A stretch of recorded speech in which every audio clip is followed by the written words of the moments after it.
खुशामदीद दोस्तों, आप सबका स्वागत है। मैं हूं डॉक्टर इश्तियाक अहमद। फ्रांस के इलेक्शंस, प्रेसिडेंशियल इलेक्शंस का रिज़ल्ट आ गया और हम सबको एक हद तक साई ऑफ रिलीफ भी मिला है कि सिटिंग प्रेसिडेंट मैक्रोन जो हैं वो जीत गए हैं 58%। लेकिन जो चीज़ तफशीशनाक है, केस टू वरी अबाउट, वो है कि मैरी लेपान जो हैं उन्होंने 41% वोट ले लिए, which is actually an amazing achievement. इनके वाले साहब जो थे उन्होंने ये शुरू की थी पार्टी आई थिंक 1973-74 में, और उसके बाद उनकी बेटी जो हैं मैरी, उन्होंने ये पार्टी एज्यूम कर ली। लास्ट इलेक्शन में I think she got about 38%, या नहीं, I think even less, but इस दफ़ा 41%। तो फ्रेंच इलेक्शंस की जो थी, दो बातों पे ज़्यादा जोर था। प्रेसिडेंट मैक्रोन जो थे वो, लाइक जर्मनी, ये दो मुल्क हैं जो European union, European unity, European action together के बहुत बड़े हामी हैं। हाँ जी। और फ्रांस की जो अपनी ट्रेडिशन है ना रिपब्लिकनिज्म की, स्ट्रिक्ट सेकुलर स्टेट, उसे कहा जाता है लाइकिज्म। लाइकिज्म is where state and church are very strictly separated, and the state actually sees to it कि जो चर्च है ना अपनी एक्टिविटीज़ को स्टेट की नज़र के मुताबिक ही रखे। वो उन्होंने एडजस्ट कर लिया। और रिलीजन जो है वो एक प्राइवेट मैटर है, लोग जाते हैं चर्च में, नहीं जाते, who gives a damn, that's not what the state deals with. Republicanism के अंदर सिटीजन राइट्स, सिटीजन्स की आज़ादियों पे बहुत जोर है। ये जो ब्रिटिश हैं और जो अमेरिकन हैं, एंग्लो सैक्सन मॉडल, वो वहाँ पे बेसिक अप्रोच उनकी होती है, उसे कहा जाता है इंटीग्रेशन। कि जो इमिग्रेंट आए हैं वो अपने कल्चर के अंदर ही रहें, इकॉनमी में इंटीग्रेट हो जाएं, सियासी राइट्स भी उनको दे दिए जाएं, लेकिन उनकी जो अपनी कल्चरल आइडेंटिटी है वो उनको वो अपनी कम्युनिटी के हवाले से एंजॉय करें। तो अगर वो ना चाहें तो वो इंटीग्रेट मत करें सोसाइटी के अंदर। They should not become English और अमेरिकन और वट एवर। लेकिन फ्रांस की जो पॉलिसी है, इट इज़ कॉल्ड एसिमिलेशन, कि अगर आप फ्रांस में आते हैं तो फ्रेंच वैल्यूज़ को भी आप अडॉप्ट करें। इसीलिए आप देखें फ्रांस ने बुर्के के ख़िलाफ़ स्टैंड लिया और उस पर कायम रहा। फ्रांस ने ये कहा कि बच्चियों को, छोटी बच्चियों को ये जो है हिजाब और ये सारा कुछ बिल्कुल वी विल नॉट अलाउ। जब ये 18 साल की हो जाएं और बड़ी हो जाएं, when they have the right to vote, then they can make their own decisions. तो बुर्का बैन, हिजाब only when you grow up and you become independent, तो तब ठीक है। ये वाली वैल्यूज़ ऑलरेडी मैक्रोन ने अडॉप्ट कर ली थी, and he was very much in favour of the European Union. इसके बरक्स ये जो मारी लेपां हैं, इनकी मूवमेंट जो है वो फ्रेंच नेशनलिज्म के, the French only, France for French. और वाइल मैक्रोन ने एसिमिलेशन को ये समझा कि जो एक है ना औरतों की इक्वालिटी और क्या कहते हैं जनरल इक्वालिटी में जो चीज़ें टक्कर खाती हैं, उसमें उन्होंने इंटरफियर किया।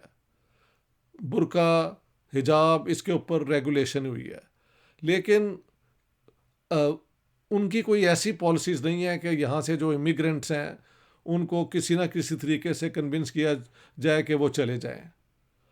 तो लेकिन ये मारी लेपान जो है, ये वाली movement basically anti immigrant, basically anti Muslim आप भी कह सकते हैं। क्योंकि मसला ये है कि मुसलमान जो हैं जहाँ भी जाते हैं वो अपनी अलग एक आइसोलेशन, इंसुलेशन की पॉलिसी भी रखते हैं।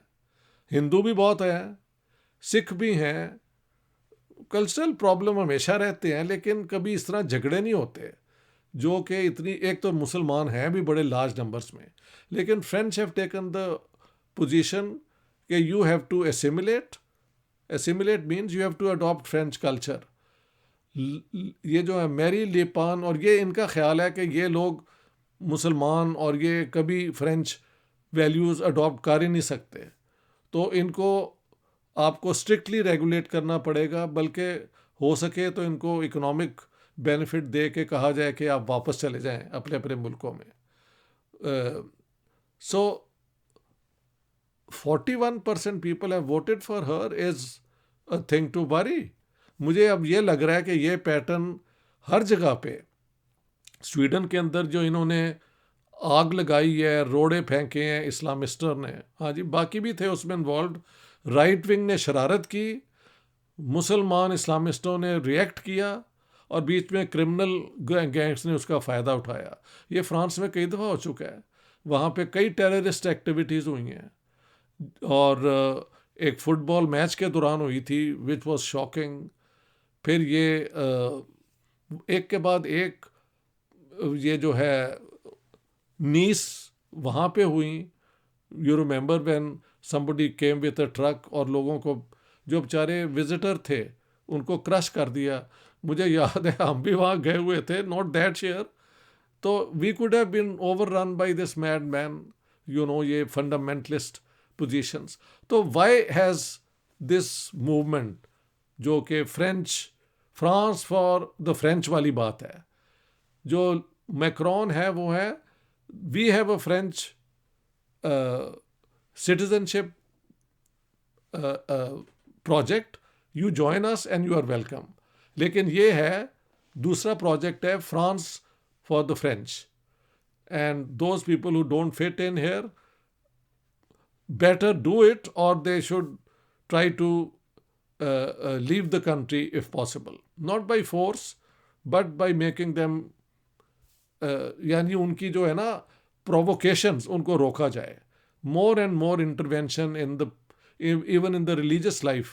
देखिए, मुझे याद है पेरिस में इन्होंने क्या करना शुरू कर दिया था कि जुम्मे की मस्जिद नमाज के वक्त सेंट्रल पेरिस के अंदर रोड रोक लिए, उन पर वो क्या कहते हैं चटाइयाँ डाल दी, और नमाज वहाँ पे नमाज पढ़ना शुरू कर दिया।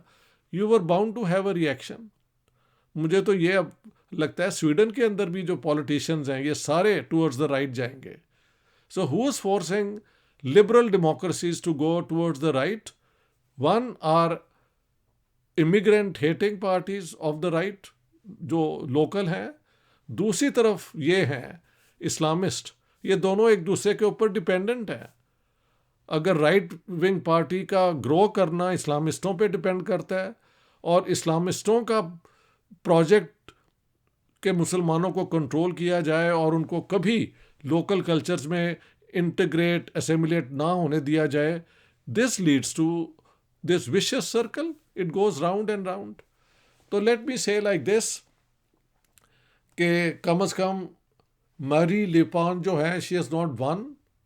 It was possible that she could, but 41% means almost half the French people voted for her, which is वो क्या कहते हैं an alarm bell for us immigrants who are settled in Europe, कि ये ना हो कि यही ट्रेंड यहाँ पे स्वीडन में आग लगाने का जो ये इन्होंने सिलसिला शुरू किया है, और अगर ये कंट्रोल ना हुआ तो इसके कॉन्सिक्वेंसेस इस आने वाले सितंबर में यहाँ इलेक्शन होंगे।